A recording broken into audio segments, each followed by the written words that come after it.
welcome to everyone that's joining us at the moment. We'll just leave it a moment whilst people come in. My name is Nicole Core. It says Medigold Health on there and I can't get it to change. So just to introduce myself, my name's Nicole Core. I'm the marketing director here at Medigold Health and I head up our webinar program. So this afternoon, we're delighted to welcome you to our slightly different, actually, expert panel. So demystifying workplace health and expert insight. Just a little bit of housekeeping before I hand over to our host, Matt Reed. The session is being recorded and you will get a link to the recording via email either tomorrow, Friday at the latest. Please feel free to share that link as well within your organisation with colleagues or anyone else that you might feel may find it useful.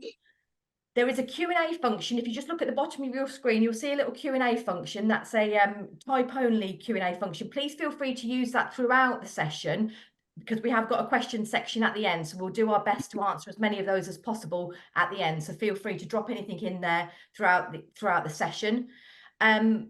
As it's slightly different as well, we will be sharing slides afterwards as well. So in that email where you get the link, you'll also get a link to download the slides as well. Again, feel free to share them within your organisation. Just a quick shout out as well for our webinar calendar. We've actually got webinars scheduled right up until September now. So we have got a live calendar. If you haven't yet had sight of that a link will be included in the follow-up email as well. So feel free to register on any of our webinars that are coming up. And without further ado, I will hand over to our host, Matt Reed. Over to you, Matt. Thank you, Nicole. Good afternoon, everyone. My name's Matt Reed. I am the head of corporate here at Medigold. We're delighted you've taken the time to join us today as we aim to demystify workplace health. Now, good workplace health is one of the defining features of any successful business. And the ability to maintain and hopefully improve that has never been so important. We appreciate it's a complex topic, but we're hoping that today we can start to demystify it a little bit by exploring some of the key options businesses can and already do call on for support. Now, today we're going to be covering three of the most recognised and more than likely most popular services that companies would traditionally call on to help support them and their employees in the workplace. And these are occupational health assessments, ergonomic assessments, and workplace adjustment assessments. Now, to help us on today, it's not just going to be me talking, you'll be glad to hear. We've got our expert panel. So let me introduce them first of all. So we have Nikki Piper, who's Medigold's Chief Nursing Officer. Nikki's worked in OH, it says here for over 23 years, sorry, but that can't be right looking at that picture, Nikki. After working initially as a general nurse in orthopaedics, ITU and A&E, prior to joining Medigold in 2019, Nikki's experience includes roles both as a service provider and as part of in-house services for the likes of Met Police, Daily Mail and Harvey Nichols. So welcome, Nikki. Now, alongside Nikki, we have Leslie Rowe, who heads up our ergonomic support services. Leslie's worked in this field for over 20 years, having initially qualified as a physiotherapist. In this time, she had a huge amount of different kind of experience, which ranged from anything from running her own clinic, very successful clinic, to helping with the design of the Eurotunnel control tower, and along the way supporting clients such as the BBC and BP. So thanks for joining us today, Leslie. Thank you. And last, but by no means least is Richard Southern, our head of workplace adjustments. Richard's got over 20 years experience in the field of disability support. Prior to joining Medigold's worked in a variety of different roles with the likes of the Business Disability Forum and Capita. During this time, Richard's developed programmes and services for a number of organisations likes of BBC, BT and various government departments. And also, we're very lucky to have Richard, who sits on the committee of the UK's International Disability Management Standards Council. So great to have you with us today, Richard. Now, as you'd expect, we've prepared for this discussion, and the more we've spoken together as a group, I think it's become clear that there's a huge amount of crossover between the different services we're going to talk about today. And that, by its very nature, means that it's often quite difficult for employers to know where to start. And often a result of that is that there's confusion, meaning that either they and more often than not their employees will often not get the most out of the services that they're paying for. Now, we said already, it is a complex subject. It means different things to different people. But today we're hoping to try to simplify it down as much as we can, to make it really easy for organisations to understand what each service has to offer, how to get the most from them individually, and how by using them together more effectively and taking, I suppose, a more holistic approach, they can optimise the impact, the positive impact on the health of their employees, which is something that obviously every organisation is striving to achieve. Okay, so let's get started. So if we start with some definitions. So Nikki, let's start with you. So here we have the World Health Organization's definition of occupational health. Now, looking at it, this seems to make sense, but from your own experience, and can you just explain, I suppose, how you would define occupational health and I suppose what the overarching benefits to an organization would be? Yeah, sure. Thanks, Matt. For me, occupational health is a few things, really. I think we're here to support managers make good decisions around supporting their employees. I think we can do that when someone's off sick, but also if they're struggling within the workplace. So I think we're a useful source if someone's kind of really having difficulty, to be at work and stay at work. We can certainly offer managers advice and guidance there, but also if somebody's off sick and they're looking to come back into the workplace, we can certainly help guide and steer managers through that. So for me, it's about a supportive process to your organisation to help with your attendance management. Fantastic. Thanks, Nikki. And just to follow on from that, in your experience, how would you normally expect occupational health services to be accessed? So the normal process is that we receive a occupational health referral, which would be for a case management assessment, and that comes into us. The next point is that gets triaged, and then it goes to an appropriate clinician to then have that assessment with the individual. So that's the normal route in. Right. And when would you, from your perspective, when should organisations, should I say, look to access these types of services? Yeah, that's a really good question, because it can vary dependent upon what the situation is, where the person's at. So if a manager identifies that somebody's struggling in the workplace, they're aware because they know their employees well that they're having a few health challenges, then the earlier the better. So we can look at putting adjustments in to keep them in the workplace. If somebody's been off sick and there's a stress-related issue behind that, or it's good to send them in for a referral early days as they go off sick, so that those kind of things can be unpicked and addressed. Or thirdly, if someone's undergoing some surgery, it's probably a good idea to hang on till they've had that surgery and they're in the recovery phase post-operative, that they then refer them in to us to then pick up and look at a planned return to work event with appropriate support along the way. Excellent. And last question, Nikki. I expect there isn't a definitive answer to this, but when people access occupational health services, what would you expect the outcome to be? There's a couple of outcomes. Sorry, there's no kind of clear definition line on any of those questions, Matt. So the outcome is likely to be either someone is not fit to come back to work, and we'll give some time scales and ideas of when they're likely to be, or they can come back to work in a capacity, and we'll look at some reasonable level of adjustments for those individuals to bring them back to work in a safe environment that's supportive. We all know that work is good for us, and it's certainly something that we should look to get people back into that workspace in the appropriate time frame for recovery for them.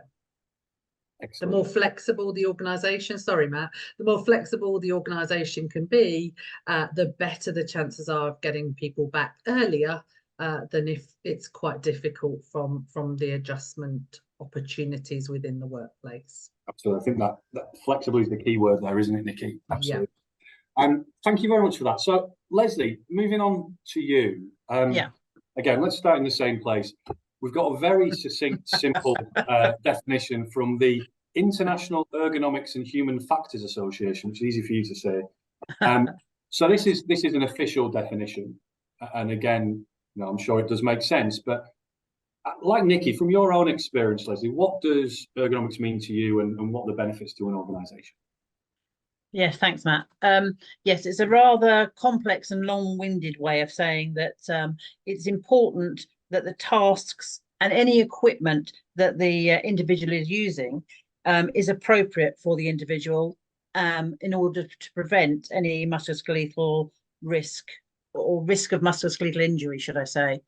And it's, if we're looking at that, we're probably looking at things like the individual's anthropometrics. So in other words, how tall they are, how good their reach is, the size of their hands, all of those sorts of things will be taken into consideration, along with the capability of the individual.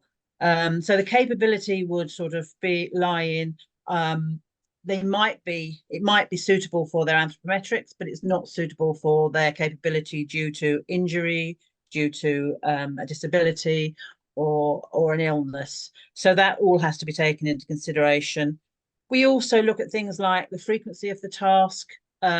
While somebody might be able to do a task for a short period of time, they might not be, once an hour might be suitable, but 50 times an hour is unsuitable, which may be unsuitable for everybody. But, what I'm saying is we need to look at all of those factors to ensure that we're reducing the risk of musculoskeletal injury and also preventing further injury to those that already have some disability or injury. Right, thank you for that. And again, similar question to ask Nikki. How would you expect an organisation to access ergonomic support, ergonomic services? So you can either access it directly, so it can be a direct referral, and that may be for something like a workplace assessment, an ergonomic workplace assessment, a DSE assessment, or something similar, risk analysis, that sort of stuff. Or very often ours come through via occupational health. So occupational health will be looking at a return to work or somebody who's got some musculoskeletal injuries, and they will refer on to us. But it can be either way that we get the referrals. Thank you. And again, is there a specific guidance around when you should look to access these types of services? Well, I think it's very similar to what Nikki said. Obviously, somebody with musculoskeletal injuries or musculoskeletal pain that they believe is being either caused by or is affecting their ability to carry out their role. So it may be just somebody's injured their back and now can no longer do certain aspects of their work. But yes, it's various ways in. If it's a return to work, that's another time we often get to see people. Or if somebody's had a substantial injury or illness, looking at what their capability changed, how can we support them through the changes that have happened, whether they're long-term or short-term. So yes, there's various ways of entry. Right. And again, I assume there's probably not a single answer here either, but what would you expect the outcomes of an individual or an organisation accessing ergonomic support to be? What would the end result be? So again, it would be about the level of support that they may need with regards to the tasks that they're doing, the frequency of the tasks, the setup that they're working at. So, for example, on a display screen equipment, are they set at the correct height? An education piece about how they should be working, whether the equipment is appropriate, whether there is any equipment we can offer them that may help them further.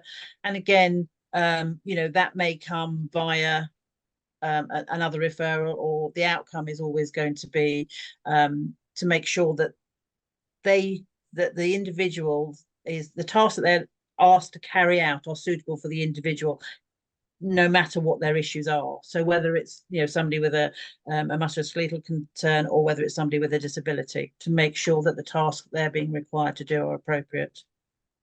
Right. Thanks very much, Leslie. Okay. And to round this section off, Richard, if we move on to workplace adjustment, so here we've got a definition specific to the Equality Act. In your experience, does this reflect your thoughts on workplace adjustments, or do you have a slightly different idea of what they are and why organisations should use them? So I think in terms of this definition, Matt, it's about reasonable adjustments to make sure that people are not substantially disadvantaged when doing their jobs. And I think that's a really useful as a framework. And in terms of compliance, it says that organisations must do certain activities. So just focus minds. However, and also, by the way, there's a lot more information about the Equality Act and codes of practice that people can look into. However, the definition talks about substantial disadvantages. And the companies that we work with emphasize talent. So if someone has a minor disadvantage, I would argue that you still want to do something because you aren't getting the best from that employee and they aren't fulfilling their potential. So if you unlock that talent, then you can be that employer of choice, you can recruit and retain talent and all the associated cost benefits that flow from that. The diagnosis is also the definition is quite diagnosis led. So it talks about a mental or physical condition. But again, what I would argue that instead we need to have high performance conversations between managers and individuals. You know, how are you getting on? What are your successes? What are your difficulties? And anything that we need to do or you need to do in yourself in order for you to succeed. So in a nutshell, really for me, this definition is about what people should do rather than what I think an employer should want to do to embrace talent, maximize those opportunities and recruit people from a diverse background who can solve work challenges. It's really interesting. Thanks, Rich. And kind of building on that, same question asked to Nikki and to Leslie. How would organisations normally go about accessing these types of services? So there's two main ways and a minor one. One is an onward occupational health referral, so kind of a triage to the occupational health service. Most of our clients work on manager referrals, so directly into our service. And then sometimes you can also have self-referrals. And again, is there a sort of best practice guide as to when organisations and individuals should look to access these types of services? Well, there's a few main ways. One is around you need to look at your kind of ongoing onboarding for recruitment pathway. So if you're looking at maximising talent from day one, what you're doing about recruiting people, advising people that they can have adjustments, and you can actually get those implemented really quickly.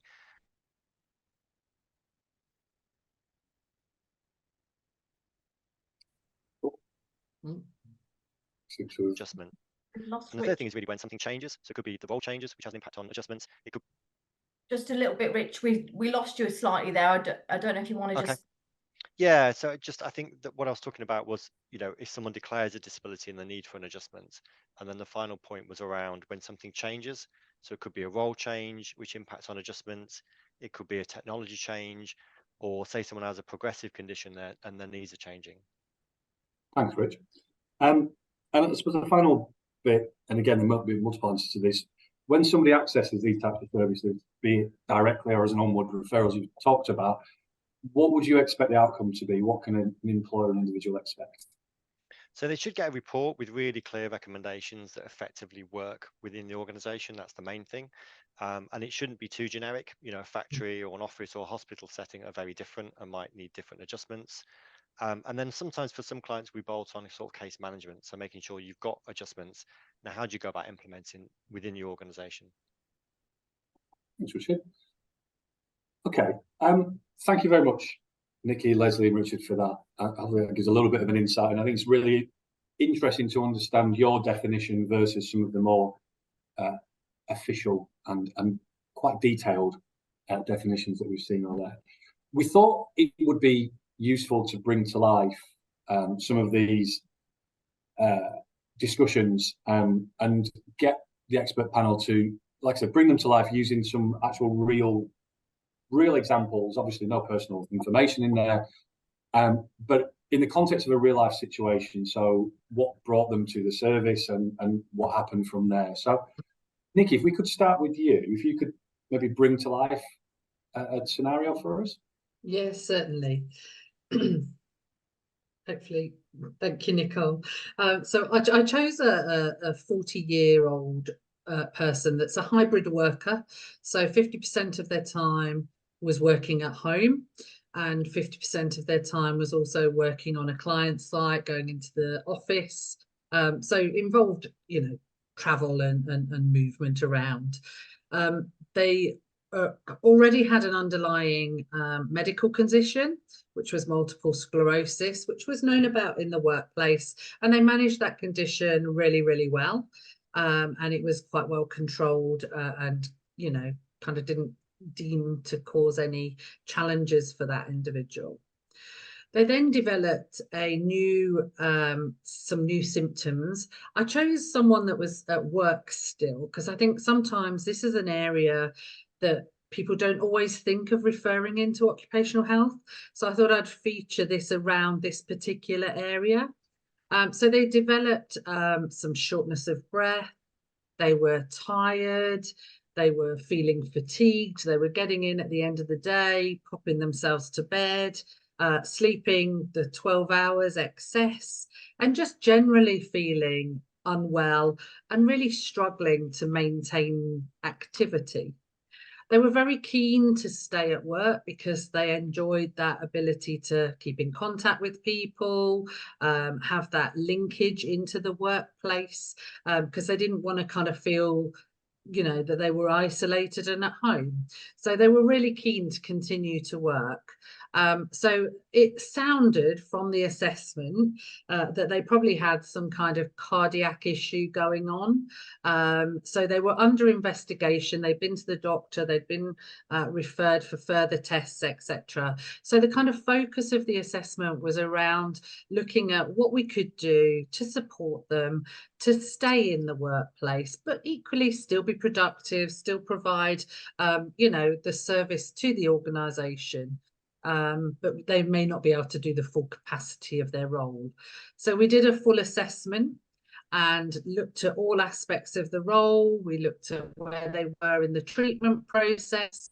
We also looked at what the individuals could do to try and help themselves as well. So kind of not engage in partying and stuff like that of an evening, because obviously they're feeling fatigued already. So we talked about some general common sense things that they might want to look at and address in regards to, you know, being able to look after themselves as well as the organisation supporting them. Because I think, you know, this is kind of a three-way operation from my perspective. You've got the organisation supporting, you've got the individual doing the best they can, and then we work to help kind of look to give them those adjustments that will help them and allow them to continue to contribute.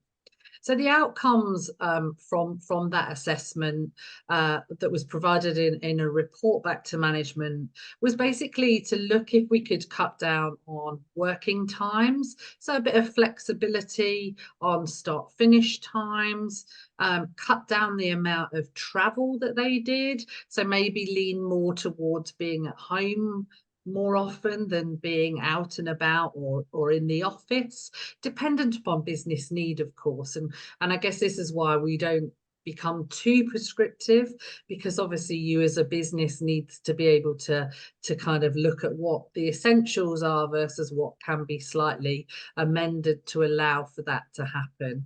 So we looked at those as one of the key things, which obviously will help towards the fatigue, but also the shortness of breath. Because if you're kind of moving around and you've got some luggage, which often inevitably, even if it's only your handbag sometimes or a bag of sorts, will actually add to your kind of strength and stamina and requirements. So looking at that, so we put adjustments in place on that front.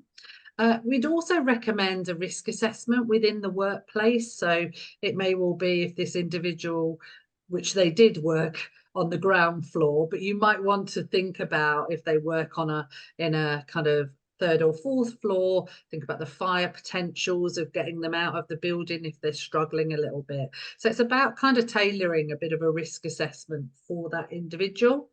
To be honest, in this case, there wasn't masses of risk, but it was more around just talking that through with the individual and acknowledging sometimes what those risks might be and having a plan of action of how you can support that through. And then the other thing, obviously, which is key in all situations where someone's struggling or if they're off work, is have regular contact with their manager, have that one-to-one, look at the workload, look at what they're managing, look at how they're managing, and be able to adapt and adjust accordingly to what they can cope with and manage. So that was the kind of key advice that went back to managers, and with the explanation as to why we felt that was going to help this individual stay at work and continue to be at work until they'd had their diagnosis, a treatment plan, and basically we're getting back up to what would be normal services for that individual. Fantastic. Thank you, Nikki. Thanks for that. Leslie, do you want to walk us through an example from an ergonomic perspective, please? Of course, yes. So this was a gentleman who was a sales rep. He was selling scientific equipment, and he spent about 60% of his time at home and about 40% of the time out in the field. He did extensive driving because he covered a huge area. In fact, country and a half almost, because it was a very specific things he was selling. He was suffering with lower back pain, which was a long-term issue that he'd had, and he'd managed it quite well until recently, when he was having acute episodes. These were occurring every few months, and during these episodes he was struggling to move, struggling to walk, but in particular he was struggling to sit, and even more so struggling to drive, just because of the position of the car seat, and that was causing him a lot of grief. So what we were looking at is how we can make this better for him. So we undertook an ergonomic assessment of both the workstation that he was working at home and also the vehicle that he was driving. He had his vehicle changed. He used a fleet car, and his car had been changed whilst they were changing the cars that the company were using, and he was struggling in the car. So we had a look at the car. We looked at the driving position, looked at position of the steering wheel, what adjustments were appropriate for him. It was found that it was slightly small for his stature. He was a very tall person, and it was slightly short. So he ended up with his knees slightly higher, which was just increasing the pain in his lower back. So that was something that we did feed back to the business, that the car, preferably could we get a slightly larger car for him. The other issue that he had with regards to the car was that he had to carry his equipment to demonstrate it. So whilst he had got himself a trolley, which was really helpful, he also did have to lift that in and out of the boot of the car. So when we were looking at the car had quite a big lip that he had to lift the bag over. So one of the suggestions was, one of the car options that was available was more of an estate style car, and that meant that had a flat back, so that enabled him to lift it in and slide it forward. So we went through some manual handling advice, talked him through best practice with moving and handling the equipment that he had to take around with him.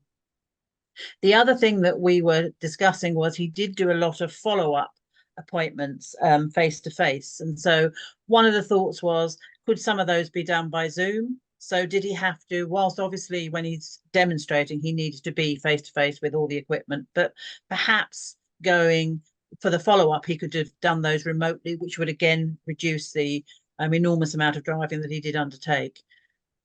So we looked at that, and we then looked at his workstation at home. And whilst he had a very good chair, it was very appropriate, he was very comfortable in it, it was still the sitting for extended period of time that was causing him the problem. So one of the things we talked about was, we obviously talked about good posture, but best practice and all that sort of stuff, but with the ability to stand for some of the day. So we looked at maybe a sit-stand adapter or a height adjustable desk, so that he could spend some of his day standing, some of his day sitting. It's important that he doesn't spend all day standing or all day sitting. It's something you do a bit of both. And especially if he was doing Zoom chats and stuff like that, it's a good time to be standing when at work. So this was all put into a report and returned back to management, both management and him. So he actually had access to all the advice that he was given. So the report was talking about the changes that we made whilst we were doing the assessment, the advice that we gave at the time of the assessment, and some of the things that they could do to help, which was look at the car, perhaps look at a slightly different, look at a different car, look at the workstation at home, and could we actually have a sit-stand adapter, and also look at working practices, looking at perhaps spending more time doing remote assessments, conversations rather than face-to-face. And that was all sent back to the management. Perfect. Thanks, Leslie. Yeah. Last but not least, should I say, Richard, do you want to bring to life an example of a real life case that you and the team have worked through from a workplace adjustment perspective? Yeah, thanks, Matt. This individual is basically 38-year-old employee. I don't think it's quite showing up on the screen, the study. There we go. Great. So 38-year-old employee who's working in the media, been recently diagnosed with ADHD after being on a waiting list for an extended period of time, which is quite a common story around diagnosis, unfortunately. Their role was freelance and was split between home and office working, and they produce outputs for radio and television. They've had sort of many jobs in the past, working as a personal trainer, media freelancer, self-employed entrepreneur. So they're very adept at working, but they're struggling to fully understand how best to manage their neurodivergence and unaware of what support is available. So what we did is we did a neurodiversity workplace assessment, looking at all areas of the employee's role. And then in terms of what we actually covered in terms of outcomes and recommendations, one of the key things was around strategy coaching sessions. So people who don't know strategy coaching, they're really good about empowering individuals to learn strategies to help themselves. So give them space to think, really practical sessions to enable that individual. So those coaching sessions were put in place. The other thing was around mind mapping. So what the individual kind of was very good at kind of visual thinking. So the mind mapping basically mimicked the way their brain was working. So they could put things down really quickly. And anyone who knows mind mapping software, it's really, really advanced now. So you can then export into different programs, and it's a really, really good program. The other thing is that the individual is really good at explaining things, but not necessarily when it came to typing up. So dictation software helped with that. So they were able to dictate and basically get what they were talking about onto computer. The other thing they had was noise cancelling headphones. So some people with ADHD find that they can be distracted. So noise cancelling headphones really helped. And interesting enough, in the home environment, this has all been kind of controlled, in that kind of COVID world when everyone was working from home.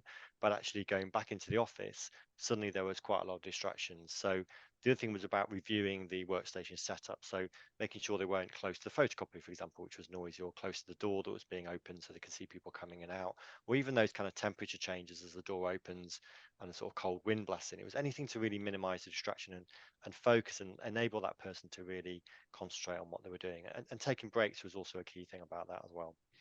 I think they were the main ones, Matt, and a really successful outcome, that individual. I mean, they were very adept anyway, but it was really about, again, coming back to that maximizing talent and enabling them to perform even better. Great. Thanks, Rich. That's really useful. Thanks everyone for that. I think it's great talking about in theory, but looking at how actually you practically apply some of the benefits to individuals and to organisations really helps. So thanks very much to the panel for bringing this topic to life. I know we've discussed quite a lot today, and hopefully shed some light on what can, as we talked about, be quite a confusing field for employers. But before we open up for questions, I've seen quite a few people putting questions in the chat, which is great. I wondered if we could just go back to each member on the panel and ask them for, I suppose, one takeaway of what you think, based on today's discussion, employers could focus on to start making a practical difference in their workplace, depending on where they are. Nikki, I'll start with you. Do you want to maybe one takeaway from you? Yes, certainly. I think ensuring managers have the right knowledge, the right tools in their toolbox, if you like, to give them the confidence to then make decisions that are good, right and proper for individuals, but also to know where to go, when to go to seek that help and support from professionals. So I think the more tools you can give a manager and the confidence to make those decisions or seek help is a key for me. Knowledge and confidence. That's a great takeaway. Leslie, your takeaway. So again, as Nikki said, I think it's really important that it's well signposted for the managers and for the individuals, so that we know they know what services are available, how to access them, and when to access them. And we talked earlier about, you know, making sure that they're accessed early is always a good thing.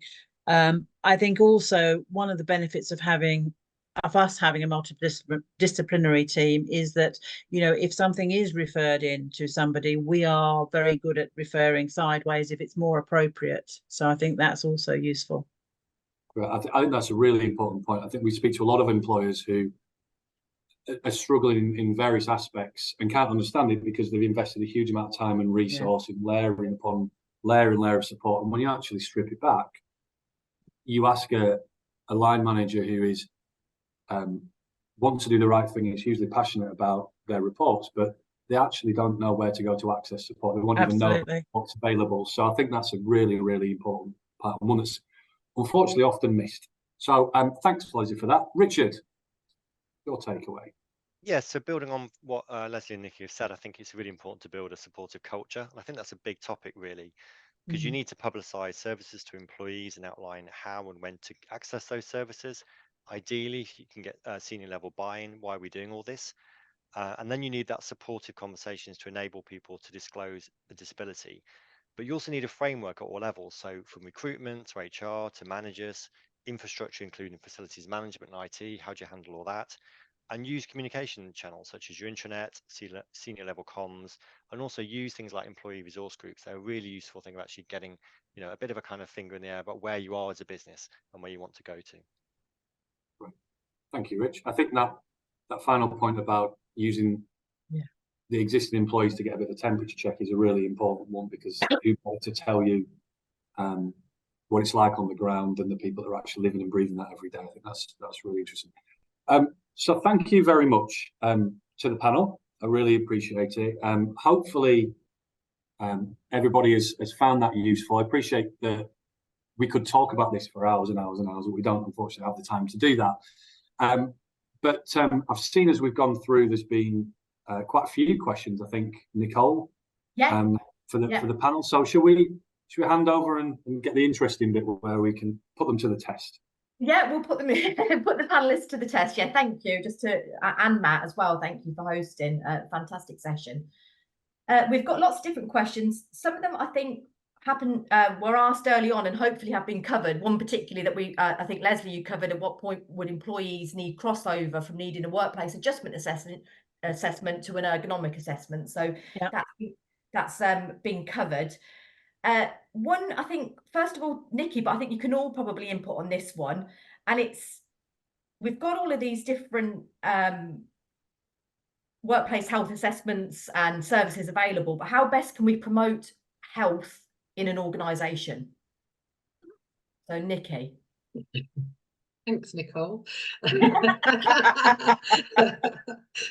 I think there's a multitude of factors that you can do this on. I think having the right culture in the organisation is a really useful thing to have, where people feel they can talk, they can be open, they can ask for help and support when required. I think it's good to also have, you know, topics of conversation, but I don't think we just need to save those topics for, you know, blue days. I think we should be able to talk openly about our mental well-being, and it's okay not being okay. And I think having that kind of culture and having that ability to be open and frank is a really good thing to have as an organisation. And that has some really positive things, because what you'll probably recognize is you'll keep people for longer, it reduces the amount of recruitment you might need to do. So there's a multitude of things behind that kind of make that a good thing to promote. You can also have targeted health and wellbeing events as well, but I think it's about not just looking at them for that one day, but being able to embed that in your kind of organisation's culture and behaviour. I don't know if Leslie and Richard want to just add a bit to that. Or... Very comprehensive response. Yeah, I think it's covered it. Yeah. Yeah. Yeah. Okay. Thank you. So one for Leslie, I think, and probably Rich can input here as well. Rich, I don't know if you want to bring your microphone just a little bit closer to your mouth. A few people have had a couple of issues with sound. So does the workplace ergonomic report include help identifying any suppliers? Can it include identifying any suppliers for specialist equipment? So again, this might apply to Rich as well.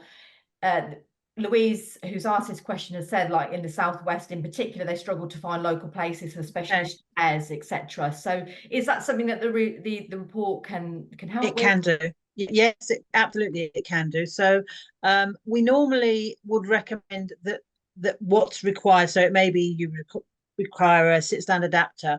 We would then include a couple of examples. A lot of businesses have, particularly their larger businesses, have their own in-house who want to buy what they want. You know, they got contacts, but we have we always put a link to what would be a suitable solution. So it'd be a suitable. So for example, if I suggest they need an upright mouse, I would put a link to that upright mouse. But, you know, again, it's a business decision. So the business will decide whether to use that supplier or whether to use their own. So we're not saying you have to use this, but certainly we are happy to put in recommendations. Brilliant. Okay, thank you. Rich? Yeah, just going back on that myself. So we can also list suppliers as well, but also we can, you know, some companies like to use their existing supplier networks. The other thing is it's slightly different in our field, because when you talk about technology, you've got to make sure that it's compatible and integrated and tested in the employer environment, and also they're okay around security protocols. So often when we work with clients, we're really keen to explore that to make sure it's going to actually work for them. It's not just a generic solution out of the box that, yes, it looks like it's an adjustment, but then when it's in the environment, it just falls over. Brilliant. Thank you, team. Just sifting through some of the ones here. How does somebody, I mean, I guess this is a little bit specific to us, but we might be able to generalize this. And I think perhaps this goes out again to Leslie. How would, Sam Ashworth has asked, thank you, Sam, how would one request Medigold to complete a referral to assess someone's vehicle? So it can either come in, or it can either come in via the normal form, and you just put on it that's what you want, or you can email direct to the team and they will arrange that for you. Okay, brilliant. Rich, one for you. Can a neurodiverse workplace assessment be undertaken if the employee has not yet received their diagnosis? Yeah, I mean, the easy answer is absolutely. Some organizations really embrace, well, want to use diagnoses, some don't. The key thing, again, that whole talent thing, if you can put an adjustment in place and get that person working effectively, you know, within a short SLA, then that's really helps that person's productivity and talent. And then if you are an organization that is looking for diagnoses, that can happen concurrently. Okay, brilliant. That's really useful. Nikki, I think this one's for you. What's your view regarding if an employee fails to give consent for any kind of referral? Do managers just act on the information they have? How does this stand legally under the Equality Act, for example? Yep, absolutely. If a person withdraws consent, then the manager can only ever work on the information they have. So actually, if somebody does that within the remit of occupational health, we'll have quite a strong conversation with them about the impact of that decision upon their potential, you know, disability or Equality Act, you know, exceptions. And so yeah, the manager can only work with what they've got. The individual doesn't have to disclose to them, but it can be a disadvantage for them. So as long as the individual's fully aware that by doing the decision to remove consent, the impact of that decision, and they still refuse consent, then a manager can only do what they can with the information they have. And I think that comes back to that culture piece again. You know, if you're you know, if you're referring people and it looks punitive, then people will maybe try and withdraw consent. But actually, if you're embracing the whole talent piece, then actually, you know, we're trying to refer you to get the best out of you and, you know, help you around your career. Yeah. Yeah, indeed. And I think that's the conversation that goes on. Yeah. If people, you know, ideally at the beginning when the referral's being developed and produced, right through till the outcome, and then they sit down with their manager and have that conversation in regards to the outcome of that assessment. That's the ideal format. But as you know, in relation to the question, what do? Then they can only work on the information they have legally. Okay, fantastic answer. Thank you. Alexandra, thank you for your question. An interesting one here. As workplace mediator, I know that mediation can often address issues where conflicts and disputes are really affecting mental and physical health. What are your views, panelists? Yeah. Nikki? From mine, I'll jump in. Yeah, I was going to seem say to you, be then one I've got that starts everything. So thank you. So for me, I think mediation's a fantastic resource. I think organisations, it would be good if they embrace mediation more, because I think in a lot of situations, you can actually prevent things becoming medicalised by getting the kind of mediation concept in at the very beginning of a situation. So I've recommended mediation in my case management reports. So I do think they play a very strong part in, particularly in conflict resolution, but also in looking and getting people to think about more about their own personal behaviours, as well as their kind of ability, if you like. Sorry, Leslie. Yeah, right answer. Yeah, no, good. I was just going to say one thing within our business as well. Sometimes we do think also reasonable adjustment panels, which is a similar sort of thing. It's the last chance to have a look at the adjustment. Can there be some compromise done in the business? Can we look afresh at a case? And that's been really helpful for clients and individuals alike. Okay, brilliant. Thank you. And thanks for that question, Alexandra. One, I think, potentially Leslie in the first instance, and maybe Nikki as well. How do you do workplace assessment for how would you do workplace assessment for someone returning to work after having hip replacement surgery and now having knee problems with arthritis? How would you do it? Well, we would just look at all the evidence that we've got, get the history from them, look at their workstation setup, and check that the chair they've got and all of the other things are suitable. Obviously do the education piece on what they should be doing, braking and all of those other issues. And then if there's any recommendations that come out of it, we would pass those on to the manager. Okay. Yeah, I think it's important that any, you know, with workstation assessments, I mean, under the regulations, any change either to the individual or to the workstation setup, a fresh assessment needs to be done. So that may just be a paper exercise, and if they're happy with everything, they may not need a further assessment. But under the circumstances of a hip replacement and knee issues, then I would recommend they did have a full assessment. Okay, thank you, Leslie.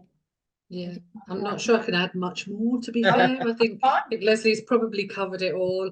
I think one thing you know, often with multiple injuries like this, so often the probable cause of the hip was arthritic, and often when you correct one element, you'll find that another one kind of goes a little bit wrong. So it is important just to take all of the picture into consideration. And look at those kind of adjustments, but also for the individual, you know, all these adjustments are fine, but they're not the cure, and they hold the key to actually keeping and maintaining themselves fit, as well as utilizing the adaptations or adjustments that we put in place. Great answer. Thank Leslie and Nikki. We've had quite a few questions, actually. I think these are for Rich and Matt. It would be remiss of us not to give a little bit of a shout out in the sense, but we've had a couple of people asking about, are there any particular providers for neurodivergent assessments for the workplace? So Rich, I'll let you answer that. And also then following on to that, in terms of building on that kind of culture piece and neurodiversity within the workplace, about how we can promote, how 3 people have asked about promoting neurodiversity and mental health within the workplace and how we would recommend that. So I think Matt's Matt's probably best place to answer that. So Rich, neurodiversity assessments. Yeah, so there are suppliers out there. We're also a supplier of neurodiversity assessments. We also do neurodiversity coaching as well. So sometimes we have a warm handoff between the two. So that would be my answer in that. Matt? Yeah, I think similar to the question that Leslie had about how do you access these services. If you're not already able to access them and you are a Medigold client, then the best way will be to speak to your account manager, and we can integrate those services into your existing contracts. Relatively easy to do. You would access them in the main, I think, through the same portal you would for occupational health assessments. It's really nice and simple. So the second question was around how do you promote awareness around neurodiversity and mental health?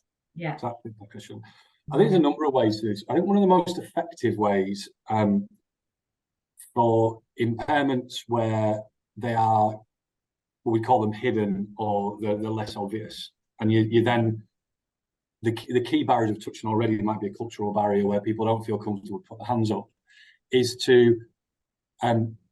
the use of storytelling. I think is really powerful. So what you're seeing a lot initially through mental health and more through neurodiversity now is some quite prominent, very, very successful people, whether that's in business, in the media, and anything in between, who have felt comfortable to put their hand up and said, you know, I do struggle with mental health. This is what I do. It's not necessarily going to work for you. This is what I do when I struggle, because obviously mental health especially is something that can fluctuate depending on a number of different factors that sometimes outside of your control. More and more the same for neurodiversity. So individuals, especially in the business world, that have been quite open about the fact that they are dyslexic, dyspraxic, and ADHD, which, as Richard said, the challenge around diagnosis, and with that being something that can be treated medically as well, is quite significant. That people have been very, very successful and used it. They describe it as a superpower often, neurodiversity, especially ADHD.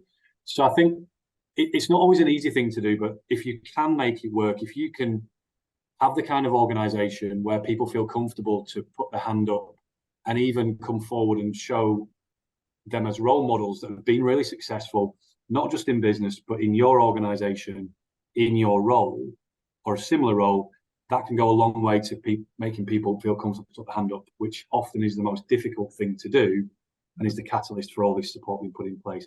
Without that, you're only ever going to have a certain amount of impact, because it's not a disability or a health condition that is obvious, and a manager may often see this manifesting as underperformance when actually there's a much more significant underlying impact that you can deal with if you know about it. And that's one example. Rich, have you got anything else that you want to add to that? Just to say, we've got training consultancy teams that provide webinars, bite-sized sessions and training, so they can really help with that as well. And some of that's on our website if people are interested. Yeah, I think that knowledge and confidence for line managers that Nikki talked about earlier. Sorry, go on, Nikki. I think you say no, I was just gonna bring it back round to that, Matt. To be fair, I think, you know, if you can upskill your managers with those soft skills, the ability to listen, because it doesn't come to some people naturally, the ability to listen. But if you can kind of equip them with those skills, those softer skills, then you're absolutely right. That will then change that cultural shift. It will change the relationships that they have with their employees, and just add a benefit. Great, thank you, team.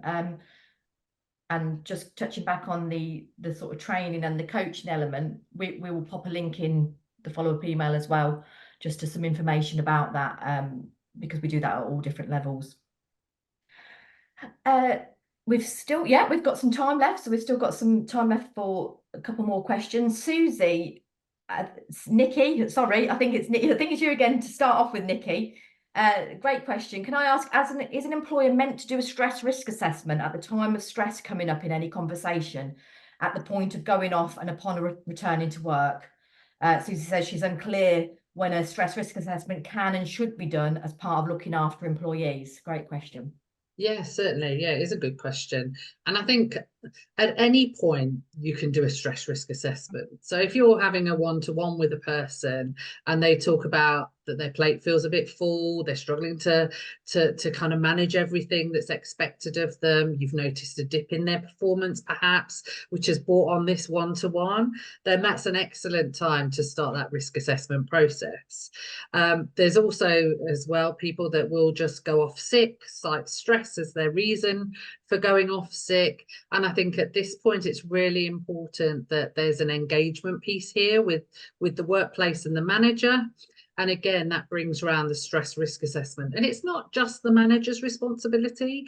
The stress risk assessment is a joint piece of work. So it's the individual as well as the manager. So I don't think you can ever do it too early. It's never a one-off event either, and I think that's sometimes where it gets forgotten along the way. So you may well start it when they're struggling and you look and you put some adaptations in to help support them. You can then review it a few weeks later. Usually 3 to 4 weeks later is a reasonable time frame, unless you see that they're becoming more and more kind of distressed. Then you might want to bring that forward a little bit and understand what it is that's not working for them. And then, as I say, it's not just a one-off event. You need to then follow that through and until it comes to a natural conclusion with that individual. So if you don't do it and you refer someone in, that's going to be one of the first things that we recommend you actually do with the individual. So if you can do that prior to that referral, then that will give us a real good feel as to what you as an organisation have done with this person already. And then we can give you the next steps to the resolution of that situation.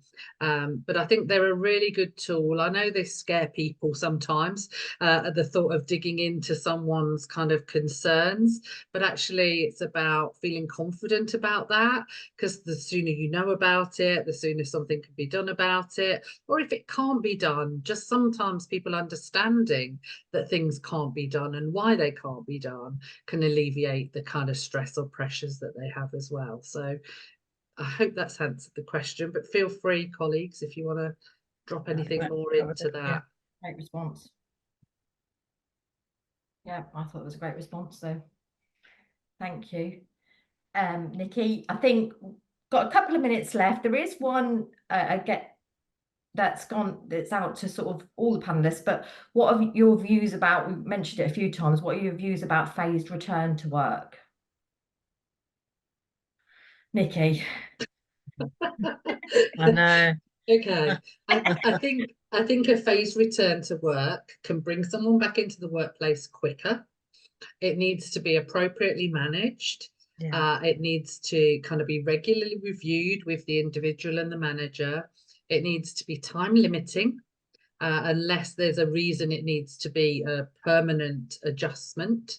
But I think it does allow that quicker return to work rather than waiting for someone to be fully fit and back to normal before they return into the workplace. So it should be used in the right places. That's my thoughts. Yeah. Okay. I think there's a few other bits that I think we've covered mainly because there was a few themes. I think we've covered the main themes of the questions, but there's a few that we could collate and actually circulate out as an FAQ document, which we will be doing a bit later in the month. So thank you so much for your questions. And thank you so much to the panelists for answering and for all of the information before that for the actual session. And Matt, I'll just hand over to you to kind of close us out. But I'll come off me. There's always one, isn't there? Thank you it's been quite easy for me. I think Leslie, Nikki and Richard have done the hard work. I think it's an acceptance that hopefully you found today's session useful. I don't think we expect to have probably even scratched the surface on this topic, because I think we could talk to it for a while. So I think for us, myself and Nicole are constantly looking at ideas that we think people would find interesting, would want to get on a platform and discuss, whether it's in a format like this or whether it's a bit more of a kind of a show and tell webinar, which we do quite a lot on particular themes and topics using some of our experts. So thank you for your time today. As we said, we'll come back on the questions we haven't answered, but also if you've got any other ideas on topics that you think would be of interest to you or of interest to your organisation, we're more than willing to look at those as future topics to continue this very successful series. But in the interim, thank you very much, and thanks again to Richard, Nikki, Leslie, and obviously to Nicole. Thank you. Thank you. Yeah. Thanks everyone, and have a wonderful Thank day. you. Thank you. Bye.